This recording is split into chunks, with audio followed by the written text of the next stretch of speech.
Padma Vibhushan award వచ్చిందని తెలిసిన క్షణం నిజంగా ఏం మాట్లాడాలో ఎలా రియాక్ట్ అవ్వాలో తెలియని పరిస్థితి. మన దేశంలో రెండవ అత్యున్నత పౌర పురస్కారం పద్మవిభూషణ్ లభించినందుకు నాకు నిజంగా చాలా సంతోషంగా ఉంది.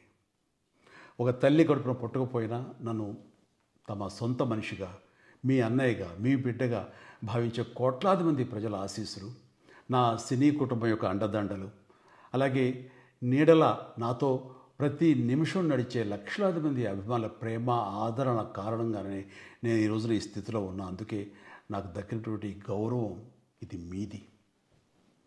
మీరు నాపై చూపిస్తున్న ప్రేమ, ఆప్యాయతలకు నేను ఏమి రుణం తీర్చుకోగలను? నా 45 ఏళ్ల సినీ ప్రస్థానంలో వెండితెరపై వైవిధ్యమైన పాత్రల ద్వారా వినోదం పంచడానికి నా శక్తి మేరకు నేను ప్రయత్నిస్తూనే ఉన్నా. నిజ జీవితంలో కూడా నా చుట్టూ ఉన్న ఈ సమాజంలో అవసరమైనప్పుడు నాకు చేతనైన సాయం చేస్తూనే ఉన్నా.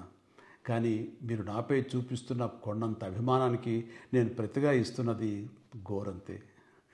ఈ నిజం నాకు ప్రతి క్షణం గుర్తుకొస్తూనే ఉంటుంది, నన్ను బాధ్యతగా ముందుకు నడిపిస్తుంటుంది.